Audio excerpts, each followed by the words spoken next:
Hello, I'm Mockety Muck, and welcome to Coming Soon with Mockety Muck. You review the movies, but I review its merchandise. Now, Liam and I promised that we wouldn't do any more videos talking about Disney merchandise as a whole. But, as you can see from my previous episodes, I can still talk about Disney merchandise if it fits the topic. I can also talk about certain franchises that Disney produced. So, I got a bunch of slips of paper with the names of Disney franchises on them, and I'm going to pick one slip of paper and review that franchise. Let's do this.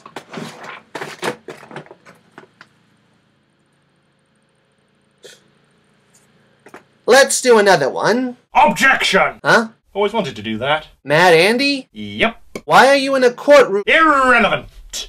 You made a promise to make fun of this franchise, and I'm here to make sure you keep it! But I think all of the problems Liam and I had with this franchise were pretty well established in the Disney merchandise videos. Besides, Liam has talked about this movie way too many times. Surely it can't be that important. Not important. Not important?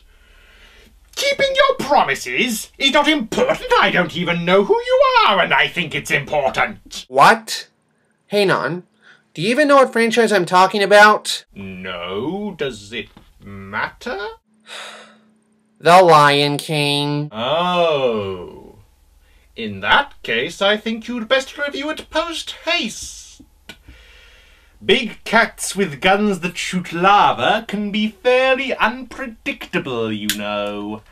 And we don't have much of a sense of mercy, either. Okay, I'll see what I can do.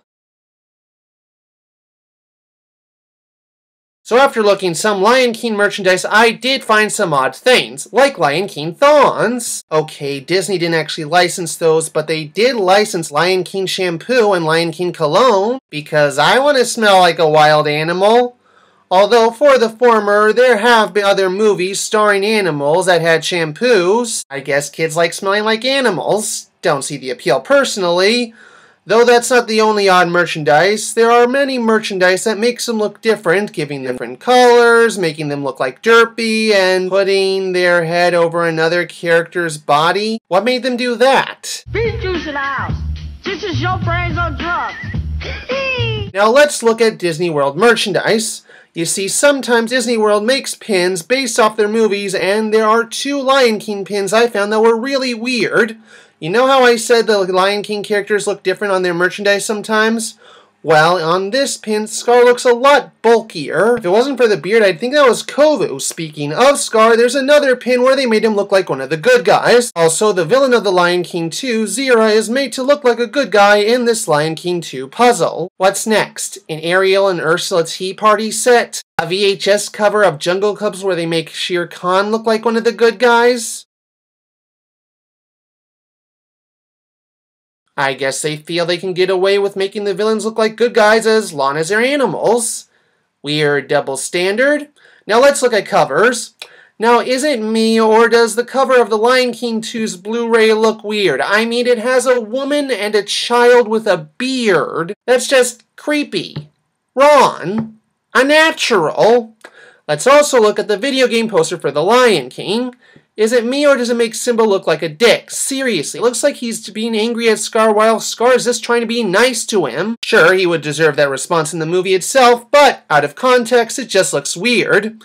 I think the cover for Simba's Mighty Adventure did what they were trying to do much better. Actually, let's look at the LCD cover too, because it also has a disappointing design. I mean, on the left side it has Scar looking more frightening than usual, but on the other side it has two cute little cubs. Gotta have young Simba Nala on there. After all, it's a Disney movie, so you have to have cuteness 24/7. Seriously, they couldn't have adult Simba be angry on there or something? It would look much more exciting, to be truthful, and really, when playing a game, you should be excited, but maybe that's just me. However, the commercial for the Tiger game was also pretty bad. Why? Let's take a look at it, so it doesn't start off so bad. Journey to Africa with Simba and his friends. But the problem is it's centered around two kids in the middle of Africa. alone. If they meet Simba, so to speak, I'm blaming you, parents. Jungle. I don't understand. Simba. Oh, Simba. Remember, kids, if someone doesn't understand your language, take advantage of their naivete by pretending to say something you weren't trying to say. Funny how she's about as manipulative as the movie's villain, Scar. Sure, her motivation is nowhere near as bad, but still. Actually, the fact that she's taking advantage of this kid's naivete is starting to make me like her. She might be the best 10-year-old in Africa ever. Then pounce on hyenas. Man, are they ugly. They may be ugly, but unlike you, they can at least act. Reunite with Nala. Okay, first of all, who plays a video game to fall in love? Man, I can't wait to get past these crappy action levels and get to the falling in love levels. Plus, is that commercial really implying those two kids are in love? They just met, plus they don't even know the same language. The other video game commercial is way better if you ask me.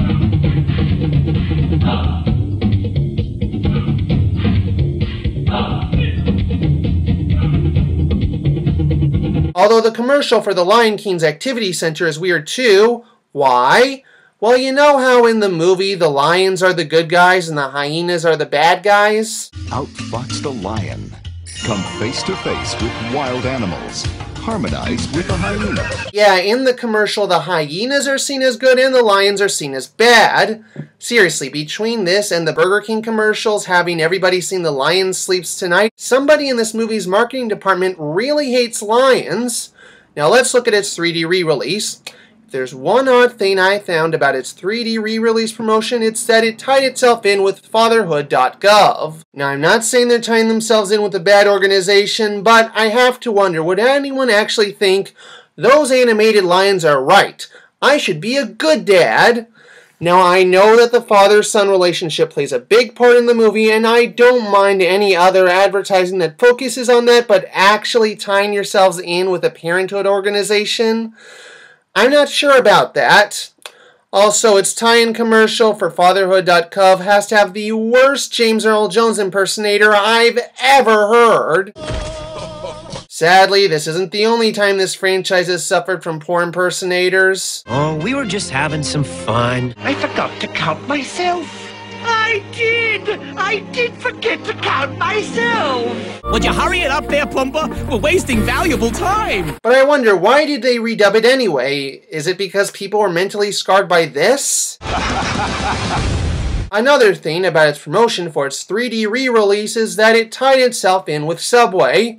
Now, I couldn't find the commercial on the internet, but when I saw it, it was pretty much just a PowerPoint of what they were going to do to promote the release.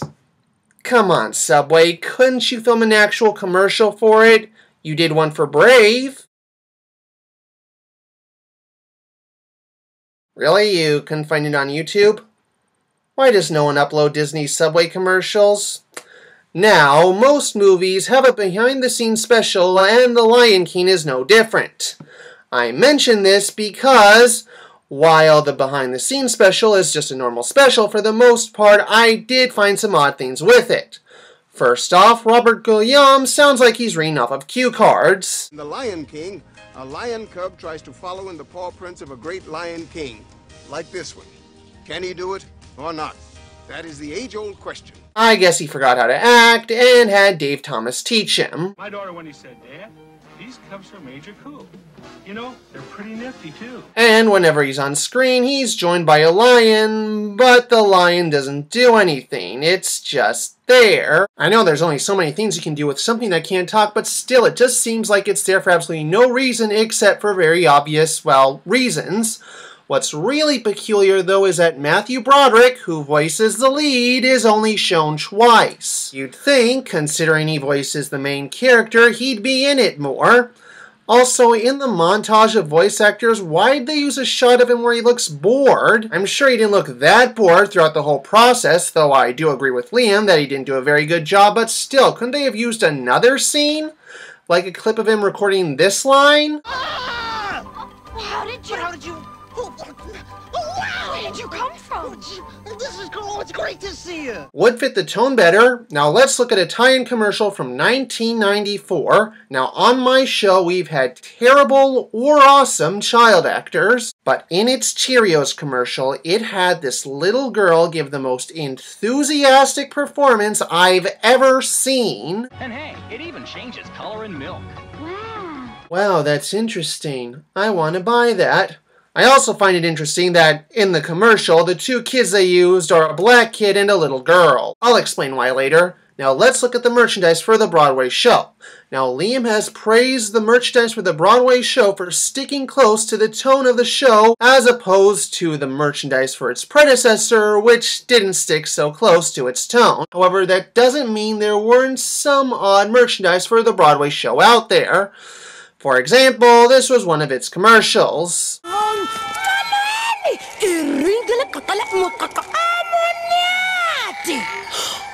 Zimba!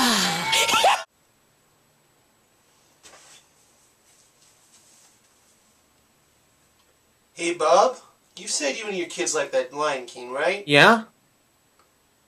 What drugs were you and your kids on? Also, I have to say it's one of the most over-marketed Broadway shows ever. I feel I can't turn anywhere without seeing it in the city. Hell, I'm so sick of its over-promotion, I've made a song about it. Everywhere I turn, everywhere I look, everywhere I turn, everywhere I look, I see that show.